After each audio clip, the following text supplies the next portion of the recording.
Welcome back. In this MizanGrid Blueprint tutorial, we start with how to generate visible anchor points for your logo design. First, make sure your logo artwork is selected. Next, head up to the File menu, scroll down to Scripts, and select the MizanGrid Logo Blueprint Generator script. Since we only want to see the anchors, go ahead and uncheck all the options except for the first one, Anchors, Small Squares. Now let's customize how those anchors look. Let's set the anchor size, points, to 10 so they are easy to see.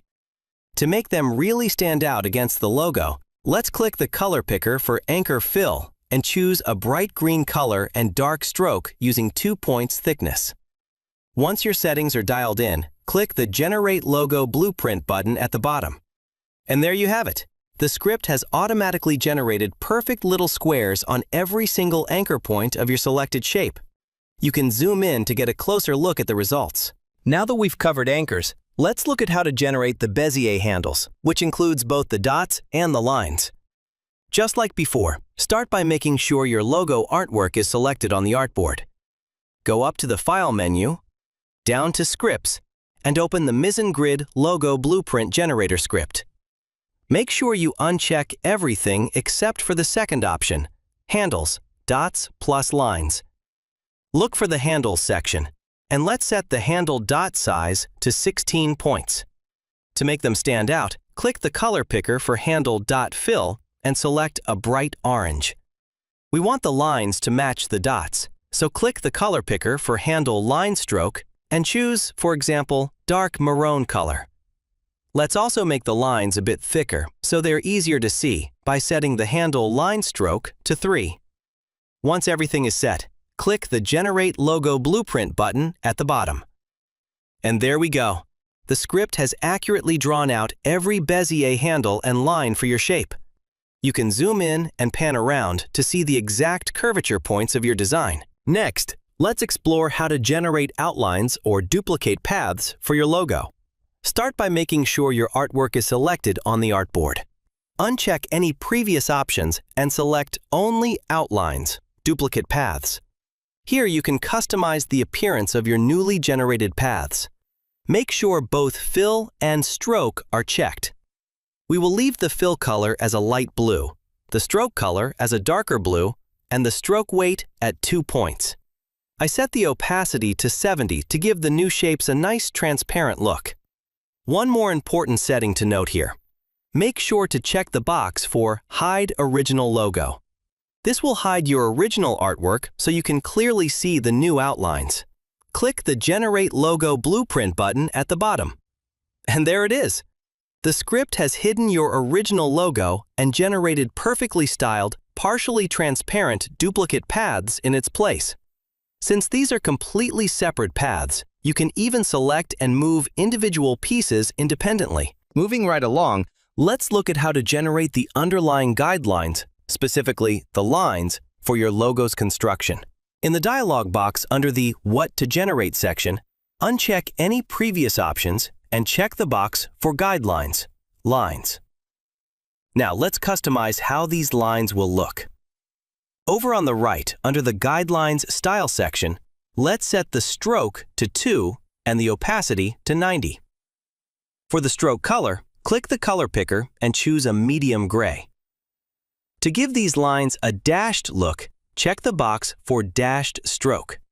Then set both the dash and the gap values to 2. Once you are set, click Generate Logo Blueprint.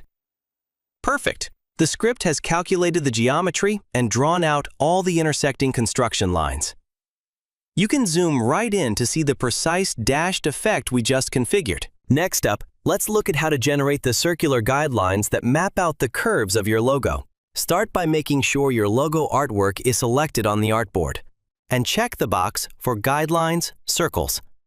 Now, let's style them so they stand out. Over in the Guidelines Style section on the right, let's make these circles a bit thicker by setting the stroke points to 3. We'll also bring the opacity all the way up to 100. For the color, click the color picker and let's select a bright, vibrant green. Then click the Generate Logo Blueprint button. And there you go. The script has perfectly calculated and drawn all the underlying circular geometry of your design using those bright green dashed lines. Moving on, let's look at how to generate a bounding box layer for your design. Uncheck any previous options and check the box for Bounds Box Layer. Now let's style it. Click the stroke color picker and let's change it to this color, for example. Click Generate Logo Blueprint. And there we have it. The script has drawn a precise, solid bounding box that perfectly encapsulates the outer dimensions of your logo shape. Next up, let's see how to generate the clear space, or X margin, around your logo. A common professional practice is to use an element from the logo itself to define this safe space. Let's use the inner circle. First, select just that circle and copy its width from the transform panel. Once you have that copied, select your entire logo again and open the MizanGrid Logo Blueprint Generator script from the File menu.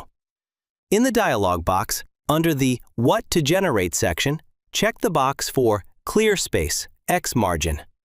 Right below that, paste the width value you just copied into the X colon field. Now let's style the margin lines. When you're ready, click Generate Logo Blueprint. And there it is. The script automatically calculates and draws a perfectly measured clear space perimeter around your logo, complete with X markers in the corners and an indicator showing the exact distance. As you can see, the generated margin perfectly matches the diameter of our inner circle. Just move the X indicator to the reference shape or space. Let's move on to generating a center cross layer to pinpoint the exact middle of your logo. Uncheck any previous options and simply check the box for Center Cross Layer. Now let's adjust how it looks using the Guideline Style settings on the right. When your settings are locked in, go ahead and click Generate Logo Blueprint. And there you have it. The script has drawn a precise, solid red horizontal and vertical line that intersects right at the absolute center of your selected artwork. Let's move on to generating the proportional dimensions for your logo using the Y-factor dimension arrows. First, make sure your artwork is selected on the artboard. Check the box for Y-factor dimension arrows. Now, here is a very important detail. You must also make sure Guidelines, Lines is checked. If you don't check the guidelines, the script will not generate the dimensions labels. Next, let's customize the look over in the Y-factor style. Click the Y color picker and let's choose a bright orange.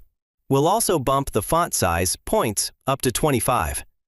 By default, the script uses Y as the base factor, but you can actually change the factor letter to anything you want.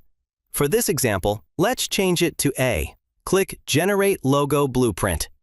Awesome! The script has analyzed the geometry and added dimension lines and labels showing the exact proportions of your logo relative to our base factor A. Because these are fully editable vectors, you can always grab the Direct Selection tool and manually adjust the placement of any labels or lines to make your final blueprint look perfectly clean. Next, we are going to look at how to generate angle labels at the key intersections of your logo. Check the box at the very bottom for Angle Labels at Intersections. As you mentioned, it is crucial that the Guidelines, Lines option is also checked. If you don't generate the guidelines, the script won't have the data it needs to calculate and place the angles. Now, let's style the text. Over on the right side, under the Angle style, click the color picker next to Angle Color. Let's pick a nice light purple color, for example. When you're happy with the settings, go ahead and click Generate Logo Blueprint. And there we go. The script has found the intersecting paths and automatically placed text labels showing the exact degree measurements. Just like the dimension arrows, these are fully editable vectors. You can use the Direct Selection tool to fine-tune their placement around the intersections or even duplicate them to quickly label other identical angles across your design. Now, let's put everything we've learned together and generate a complete, comprehensive logo blueprint with every single feature enabled at once. Just like we did when generating the clear space individually, start by selecting the inner circle of your logo and copying its width from the Transform panel. Next, select your entire logo artwork. This time, under the What to Generate section on the left, we are going to check every single box. Paste that width value you just copied into the X field for your clear space margin. Over on the right, make sure you also check the Hide Original Logo box in the Outline section, so our final blueprint is clean and uncluttered by the original artwork. Take a moment to customize any of the styling options, like colors, opacities, and stroke weights, to fit your brand's specific presentation style. When you have everything perfectly dialed in, click that Generate Logo Blueprint button. And boom! In just a few seconds, the script has calculated and drawn the ultimate technical blueprint of your logo. It automatically generates your anchors, Bezier handles, duplicate outlines, structural guidelines, bounding box, center cross, safe space, proportional dimensions, and angle labels all in one go. From here, because everything is organized into separate editable layers, you can easily use your direct selection tool to reposition individual elements, like moving the X margin indicator for a cleaner layout, to perfect your final presentation. Now it's time to take our custom blueprint and convert it directly into native Illustrator guides, utilizing all those options we saved in the previous part. This time, simply check Convert All to Illustrator Guides option. With that option selected, go ahead and click the Generate Logo Blueprint button at the bottom of the window. In an instant, the script transforms your blueprint elements into standard, usable, light blue Illustrator guides. Now you have a perfectly precise, snappable grid system perfectly tailored to your logo's geometry, ready to help you maintain perfect proportions as you continue to work. To wrap things up, let's talk about speeding up your workflow and saving your favorite configurations. Once you have the script open, take a look at the Logo Guides preset section in the lower left area. It's important to note that these are pre-made, unchangeable presets built directly into the script. Clicking one of these buttons gives you an instant, one-click shortcut to those specific, hard-coded settings. But what if you want to create your very own preset? Because those default buttons can't be altered, we've included a powerful Save and Load feature just for you. To save your own custom preset, just head to the bottom of the window and click the Save Settings JSON button. This exports your exact current configuration as a lightweight file right to your computer. The next time you open the script, just click Import Settings JSON. Load up your saved file and watch as all your personal custom settings instantly snap right back into place, ready to generate perfectly consistent blueprints every single time. And there you have it. You now have a complete workflow for generating professional, highly customized logo blueprints and precise Illustrator guide systems in seconds. If you want to speed up your design process and get your hands on the Logo Blueprint Generator, be sure to check out the link in the description below. Thank you so much for watching. If you found this tutorial helpful, please drop a like, subscribe to the channel for more Illustrator tips and automation tools, and let me know in the comments how you plan to use this script in your own presentation workflow. Until next time, stay creative.